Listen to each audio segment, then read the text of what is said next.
So today was the Nintendo Direct Partner Showcase and Indie World that was right before it, which is such an anomaly that Nintendo has never done before, having two presentations back to back, which honestly is very genius. Like, if you think of a regular Nintendo Direct, it's about 40 minutes long, typically speaking, and the Direct Partner Showcase was 20 minutes, and so was the Indie World, and they pretty much were just back to back, so it was almost as if we had a regular Direct.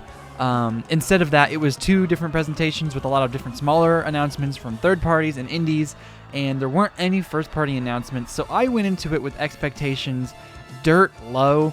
And honestly, I didn't really find anything that really appealed to me personally, but there were plenty of great games announced and a lot of different games from that we had known before that got new trailers and new release dates. So let's dive into a discussion on this and what these two presentations and their timing mean specifically for the Switch 2 and its reveal. So first off, we had a Baltro game, which was like a card gimmick-y kind of game where all of the different cards structured around the different games that they were collabing with. There was a Witcher 3, Vampire Survivor, Among Us, all of this different weird stuff that I didn't know a ton about, but it seemed really interesting. Then the developers from Greece, which was a very, very popular game on Switch specifically, on the first month or two of the Switch's launch, this was one of the games that everyone was talking about being an indie gem and just a game that everyone was interested in because there weren't a lot of games in general on the Switch in its first couple months. So more games like this got a spotlight, and I'm so glad they did because these developers announced a game called Neva, which is a very, very similar art style to Greece, and it was kind of like peaceful and unnerving at the exact same time, and I don't know how they did it, but the atmosphere in this game looks outstanding. Then they did a game called Moth Cubit, which was an interesting RPG, like mystery horror type game, and it was all sorts of different genres all into one. They called it an RPG, but then there was like a Dance Dance Revolution type game, and then there was one scene that reminded me of Undertale, which I know Undertale's an RPG, but still, there were a lot of different gameplay varieties there, and it seemed to be, you look around the office and you find clues and you just walk through and try to figure everything out. And it was so interesting to me. I think that's going to be a good game. Then Coffee Talk Tokyo was so weird the way they started it. They started it, and maybe I'm totally wrong. Maybe I just have never heard of this series, and it's like maybe it is a series and it's just something that I've missed personally. But Coffee Talk Tokyo, they started and they talked for like almost a whole minute of just them going back and forth talking and not showing off the game at all. And then it was like, okay, lo-fi vibes, they showed the city, and then, oh, okay, coffee gameplay, like you're pouring the milk, you're etching the different styles of the patterns that you're going to put on your coffee, and it seems to be more heavily focused on dialogue, so I think this is going to be a very cozy game. But the characters were so weird to me. Like, it just looked like, I even said, I recorded a reactions video. I'm not going to publish it because the audio got all screwed up, and I got to be better at that. But I recorded my reactions video, and in my reactions, I was like, is this coffee shop in the middle of a con? Like, what is with all of these weird anime, like, furry designs? I don't know. It was interesting, so for sure, another game on the list. Then they hit us with a couple of different DLCs back to back. Sea of Stars got a Throes of the Watchmaker DLC, which was very cool to see. Then Power Wash Simulator got a Shrek Special Edition pack where you can just power wash the Shrek swamp from Shrek. And when I first saw this, I was like, ain't no way this is Shrek. Ain't no way an indie developer got Shrek. But they did. And you can play it multiplayer, and it's just Power Wash Simulator with all of these weird different colors, and you're just power washing Shrek, because why not? It was so weird. Then these two guys came on and they said, hey, you're about to see a game that's weird.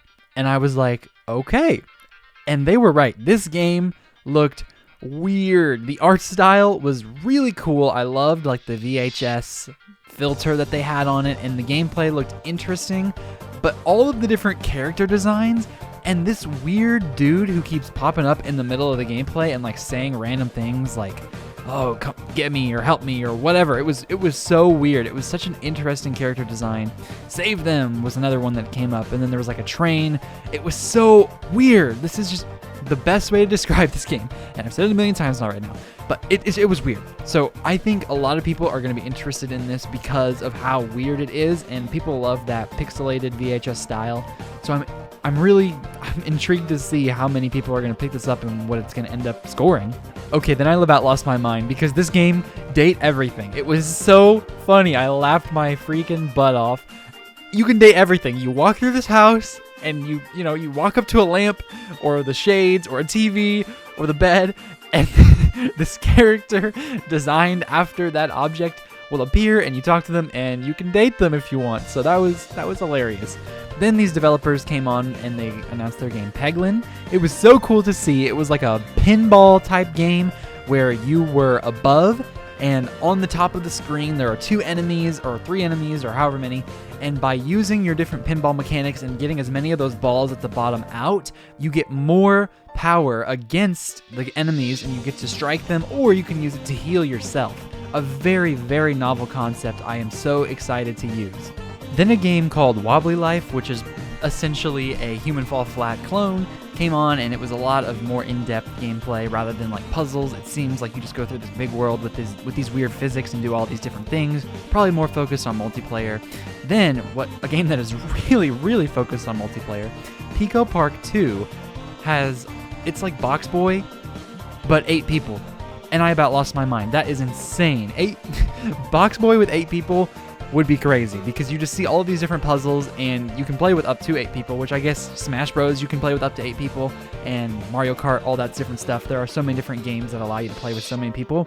But I saw this and I was like, oh my gosh, this 2D side scroller, all of these different characters on one screen, that would be so much chaotic fun. It's going to be a great game. Then they did a little highlight reel of all the different games that they had announced previously. Hollow Knight DLC, wow, not Hollow Knight, I wish Hollow Knight, Shovel Knight DLC.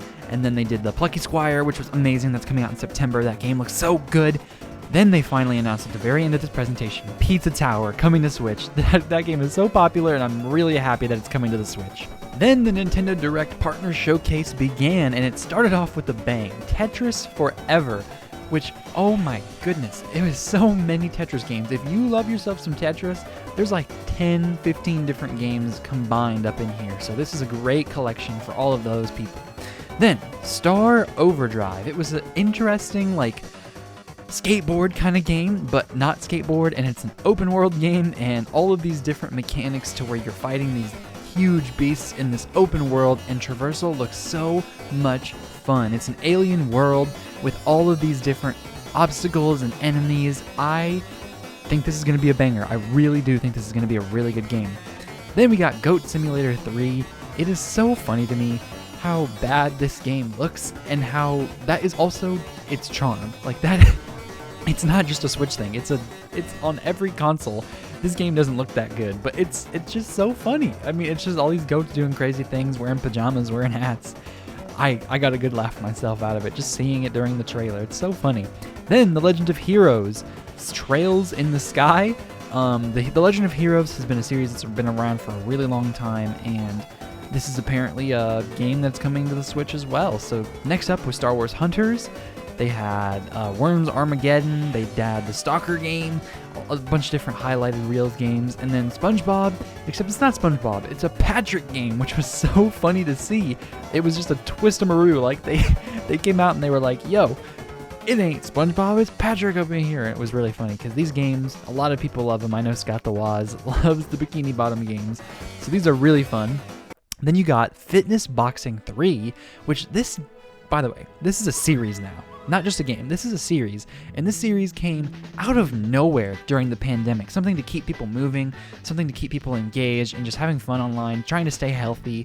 It was so interesting to me to see Fitness Boxing 3. I thought there was at least one game before this. No, but there's 2.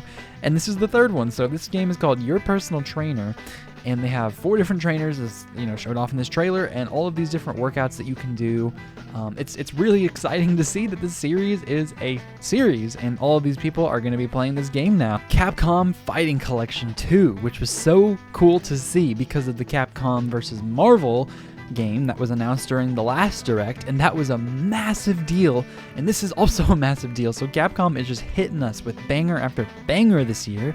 We have a new game, Altair Yumia, I believe it's pronounced, The Alchemist of Memories and Envisioned Land. It looked good, I think, but at the same time, it's not my kind of game. I couldn't get a feel for the gameplay. It seemed to not want to show that off. It seemed to want to show off a story rather than gameplay, which is weird because we don't really know what it's going to look like. So sure, good game for those people. Suikoden 1 and 2 Remastered, that's a great opportunity for people who have wanted to get into that series. Dragon Quest 3 HD 2D Remake. It is still hilarious to me that they have an HD 2D in that title instead of just saying Dragon Quest 3 Remake, but you know, whatever. It looks really good. The HD 2D style is a little oversaturated at this point, but I mean, just because something's oversaturated doesn't mean that a company can't use it and it be a good product. So heck yeah. Then Castlevania Dominus Collection. 3 Castlevania games from the DS are coming over to the Switch, and this is so good because all of the different DS and 3DS games have kind of been doomed to be on that console for, I mean, quote unquote, forever because of the dual screen play style that is the DS and just the hardware. And so how do you fix that? Well, this is how you fix that. They put the gameplay on the main part of the screen and then they just cut it off. And on the right side, they just put what you would normally see on the bottom of your DS. So that was such a cool, simple, roundabout way to fix the hardware issues. So yeah, that's awesome. Castlevania Dominus. I mean, Konami has just been a horrible company with Castlevania and has not treated it well at all.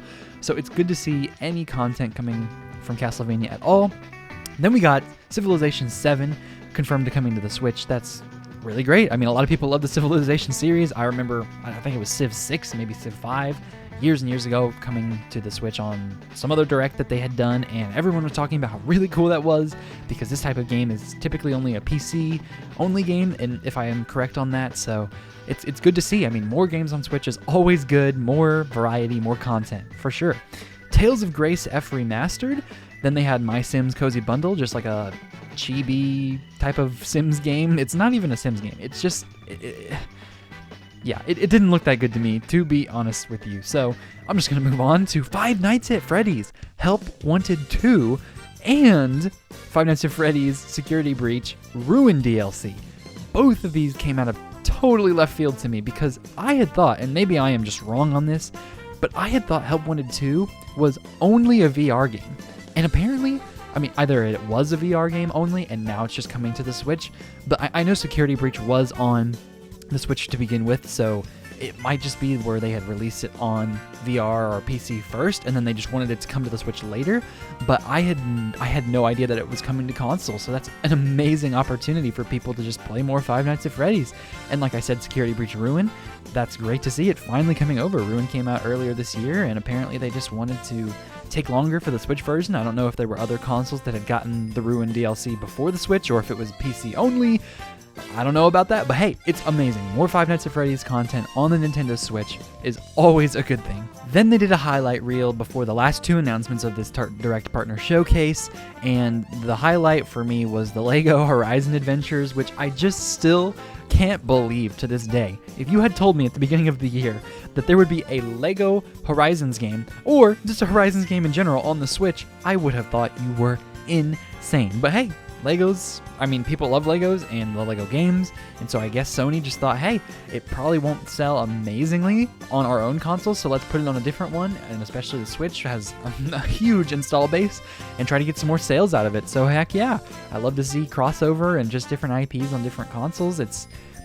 I'm not the type of guy that's like, oh, we should release every game on every console, because I think that is just not good for the business in general, but it's really cool to see these IPs being crossed over, because Microsoft has been super, in my opinion, way too willing to put their IPs and share all of their stuff with everybody else, but Sony has been really holding their cards close to their chest with this generation and past generations, especially with Nintendo. They just haven't seemed to want to get along at all, so it's cool to see. And maybe I am just totally oblivious here on the second to last announcement, but Rune Factory Guardians of Azuma, they spent like 3 to 4 minutes on this, and I have no idea if this series is even popular or what kind of game this is. So it was really funny because it was like dragons at first fighting each other, and I was like, wouldn't it be funny if this was just another farming game, because that's the whole meme with Directs lately. And then immediately they showed like farming mechanics, but I was glad that they had also shown fighting mechanics. It's not just a farming game.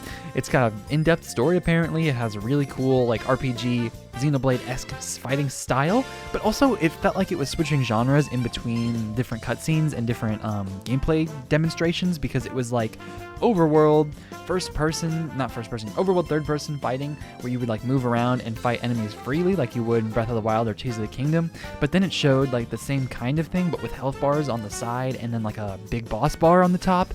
So maybe the gameplay style just changes as you go along, and that would make sense as to why there was farming in the beginning, because, you know, they do a lot of different styles. Then we ended the Direct with a bang, Yakuza Kiwami, and I am just so excited to have more Yakuza games on the Switch. Actually, I don't know if there are any Yakuza games on the Switch. I think there are, but just to have this on here at all is just so hilarious to me. The Yakuza series is so popular, and it's really funny just seeing random cutscenes and random things from it, because it's like this big stern businessman, and he's just like dancing with his little daughter in this screen covered in hearts and stuff. It's so funny to me. Overall, I'm really glad that they combined these presentations, because on their own, they would have been a little bit lackluster. The presentation, the partner showcase in particular, was really good, and so I'm glad they put them back to back, so that way people interested in one who might not have been interested in the other got to see them both together. Because, I mean, if you want to see the partner showcase, then you're probably going to stick around for the indie world, and if you wanted to see the indie world, you're probably going to stick around for the partner showcase, just because you're already there, and they transitioned to it really quickly. So it was so smart on their part, and I really hope that if it lines up like this in the future, that they keep doing it. And also, one thing, and this is a good segue into my Switch 2 conversation about this, I saw the Nintendo Direct partner showcase animations. They used the same animations as regular Nintendo Directs most of the time, but these were different. Like, they had totally updated the presentation style and how all of the different movements from flow to flow, announcement to announcement, the animations were different. And that tells me that they are gearing up for a new generation. I know I'm looking too much into this, but they updated it for a reason. I mean, they'd kept that style for years at this point. And so I know that they've always, like to keep things fresh with the Direct presentation style. And even going back to 2017, I mean, they still didn't even know what they wanted Nintendo Directs to be. And the headlines were spoiling announcements because they had it vertically instead of horizontally. So you could look and see 7 rows down what was coming. But I digress. The point of this latter half of the video now is to say, hey, I think the Switch 2 announcement, reveal, and release might be a lot sooner than you are anticipating, because all of the leaks and rumors about this Direct in particular began half a month ago, a week or two or so, and they were all saying that it was going to come in August and that it had been moved up from September, because for as long as Nintendo Directs have existed there has been a September Nintendo Direct. And so I even predicted earlier this year, you can go back to one of my previous videos, I don't remember which one it is, I think it was my Nintendo Directs predictions video for the June Direct. I said if you go back, I said it, there's not going to be a September Direct this year. Instead, they're going to reveal the Switch 2 console this September, October, whatever, like the fall time frame. That is when they're going to announce the console, and it's going to hype up everything up to a similar January 2017 presentation where they just announced game after game after game, first party base for the new console. And just having this here today proves this to me, that actually they're going to do this. They're going to reveal the Switch 2 within the next 2 months at most, I believe. I really do think the Switch 2 announcement is coming a lot sooner than some might expect, even though there were reports saying that, the Switch 2, people are saying it's going to get pushed back to mid-2025, more of that April timeframe rather than March, which I don't know if that would be the case. I think the reason that they moved up these Directs to August and that they combined them is so that they could get rid of everything they possibly wanted for the fall and the winter of this upcoming season. Because they had said before, it's only going to be stuff focused on the later half of this year, but almost half the announcements felt like they were coming in 2025. So what that tells me, and especially now that we know pretty much all of the first party material for the rest of this year, I mean, we've got a new game every month just about. September is Echoes of Wisdom, we've got Mario Party Jamboree, 3, then we have Mario and Luigi, and then we have Metroid Prime 4 early next year. We know everything first party wise, and now we know everything third party wise and everything indie wise. There are no more announcements left to be had for this year game wise, and obviously with that, all of those 2025 early game releases, that tells me that they just wanted to get as many announcements out of the way as possible. And internally, Nintendo today marked a shift towards focusing on the marketing for Switch 2, focusing on the marketing of these amazing games that they have been cooking up. Because if you look at the release schedule of all these games these past couple years, what have they been? They have not been big Mario Odyssey, Tears of the Kingdom-like games. They have been remakes, remasters, lower budget games that have hyped people up, and a lot of them have been from more niche series. I mean, we got Metroid Prime remastered, and then we've gotten Pikmin 1, Pikmin 2, Pikmin 4, we've gotten all of these different games from lower series, and then Mario and Luigi Brotherhood, Super Mario RPG, Paper Mario The Thousand Year Door, all of these different games from niche series that have hyped people up. It's kept them in the news, but it's not been giving all of their developer resources away to just the latter half of this console, because they know the Switch 2 is coming soon. They know the Nintendo Switch itself has really tanked in sales. This past quarter, they were down like 1 million more than they thought they were going to sell. And I do think this holiday they're going to spike up again for one last time with all of these crazy games coming out and all of the different first-party things. I mean, even like Legend of Zelda Echoes of Wisdom, which is a huge game that everyone's going to eat up and will sell at least 5 million copies because Link's Awakening sold 6. I look at that and I say, this is not a major first-party game. Sure it is, technically speaking, but not like a big 3D game. This is a 2D top-down Zelda. So they're using their resources wisely, and this just tells me even more. They've been prepping, they've been keeping everything secret, and they're just waiting to reveal it. And I'm so excited for that day, because I do think September, October, one of these months, we are going to get the Switch 2 reveal. And you can count on that, because I was right about this. There's not going to be a September Direct. That would be so weird for them to announce all of their third-party information now and then have a first-party only Direct next month where they only announce like 1 or 2 games. There aren't any games left to announce. They've filled up their calendar. This was it, and I'm so ready for the future. So, if you're ready for the future and you want to keep up with all the news, please subscribe to my channel and comment down below what you enjoyed about today's video. I make shorts throughout the week, community tab polls throughout the week as well, so I would just really love it if you like this video and if you subscribe to join the madness, because Switch 2 hype is just starting. So thank you so much for watching this video. I hope you all have an amazing day. I have been Ray. This has been Ray's Nintendo Talk, and I will see y'all in the next video.